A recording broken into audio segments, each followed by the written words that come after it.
So మనకి website అనేది ఇలా కనిపిస్తుంది అనమాట. ఓకే, సో ఈ వెబ్సైట్కి మనం కొత్త పేజ్ అనేది యాడ్ చేయాలి. కొత్త పేజ్ మనం యాడ్ చేయాలి అంటే మనం వర్డ్ప్రెస్ వెబ్సైట్ కాబట్టి మనం డాష్ బోర్డ్ లోపలికి లాగిన్ అయ్యి మనం కొత్త పేజ్ని అనేది క్రియేట్ చేస్తాం. సో డాష్ బోర్డ్ లోపలికి లాగిన్ అవ్వడానికి url/wp-admin అని ఎంటర్ చేయాలి. ఓకే, సో wp-admin అని ఎంటర్ చేసినప్పుడు ఇక్కడ లాగిన్ డీటెయిల్స్ అనేది అడుగుతుంది. ఇక్కడ మన యూజర్ నేమ్ అండ్ పాస్వర్డ్ అనేది మనం ఇక్కడ ఎంటర్ చేస్తాం. సో ఇక్కడ యూజర్ నేమ్ పాస్వర్డ్ ఎంటర్ చేసిన తర్వాత డాష్ బోర్డ్ అనేది మనకి ఇలా కనిపిస్తుంది. సో ఓకే, సో పేజెస్ అనేది మనకి ఇలా కనిపిస్తుంది.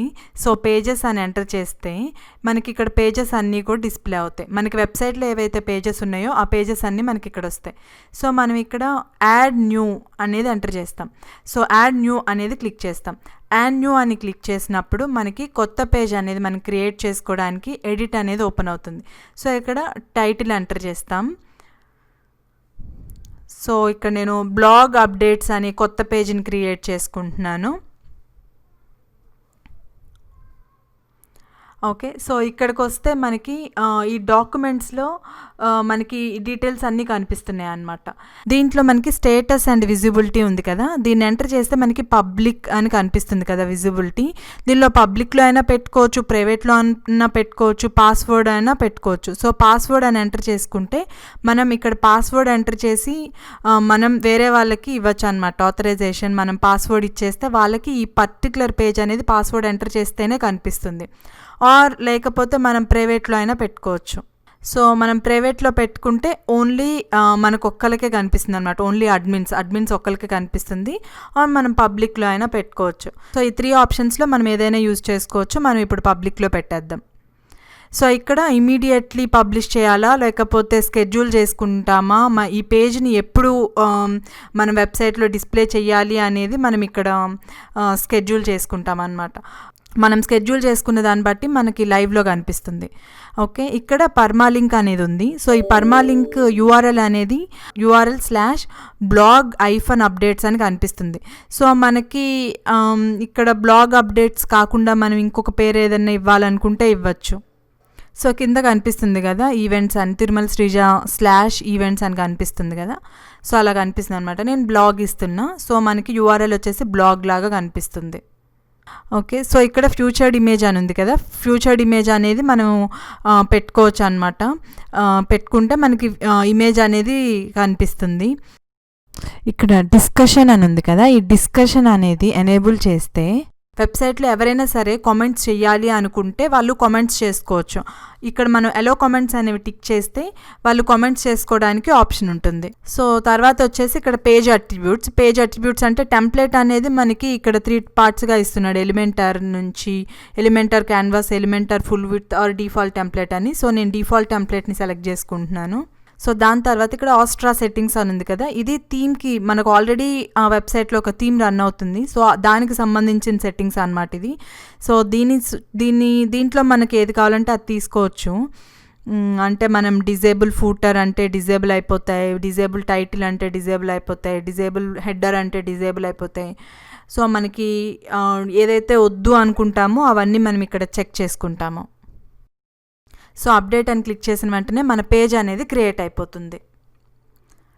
సో క్రియేట్ అయిపోయిన పేజ్ అనేది మనకి మెనూలో కనిపించాలి. ఇక్కడ మెనూలో అనేది మనకి రిఫ్లెక్ట్ అవ్వదు అప్పుడే, ఎందుకంటే మనం పేజ్ క్రియేట్ చేసాం కానీ అది మెనూ లోపలికి యాడ్ చేయాలి. సో మెనూ లోపలికి యాడ్ చేయాలి అంటే మనకి ఇక్కడ అపీరెన్స్ అనే దానిలోకి రావాలి. అపీరెన్స్ సెక్షన్కి వస్తే ఇక్కడ మెనూస్ అనే బటన్ ఉంది కదా, ఈ బటన్ని క్లిక్ చేస్తే ఇక్కడ మనకి ఈ ఆప్షన్స్ అన్నీ కనిపిస్తాయి. దీంట్లో నుంచి ఇక్కడ మోస్ట్ రీసెంట్లో మనం బ్లాగ్ అప్డేట్స్ అని క్రియేట్ చేసుకున్నాం కదా, దాన్ని చెక్ చేసుకొని యాడ్ టు మెనూ అని ఎంటర్ చేస్తే ఇక్కడ మనకి యాడ్ అయిపోతుంది. సో దీన్ని మనం డ్రాగ్ చేసుకోవచ్చు. మనకి ఎక్కడ ఏ ప్లేస్లో కావాలి అంటే ఆ ప్లేస్లో మనం పెట్టుకోవచ్చు. ఇక్కడికి వచ్చి సేవ్ మెనూ అని క్లిక్ చేసిన వెంటనే మనకి సేవ్ అయిపోతుంది. ఇక్కడికి వచ్చి వెబ్సైట్ రీఫ్రెష్ చేస్తే మనకి ఇక్కడ బ్లాగ్ అప్డేట్స్ అని కనిపిస్తుంది. ఓకే, సో అట్లా మనం ఒక పేజ్ అనేది క్రియేట్ చేసుకోవచ్చు.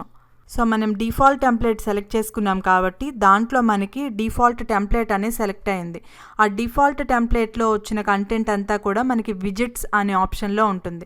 సో ఇక్కడ ఈ అపీరెన్స్లోనే విజిట్స్ అనే విజిట్స్ అని క్లిక్ చేస్తే ఇక్కడ మనకి ఈ ఆప్షన్స్ అన్నీ కనిపిస్తాయి అన్నమాట. సో ఇక్కడ మనం ఏ ప్లేస్లో నుంచి ఏ ప్లేస్కైనా కూడా మనం డ్రాగ్ చేసుకుంటాము. సో ఇక్కడ అవైలబుల్ విజిట్స్ ఉన్నాయి. ఈ అవైలబుల్ విజిట్స్ మనకి ఏది కావాలంటే అది మనం దాంట్లో లోపలికి యాడ్ చేసుకోవచ్చు.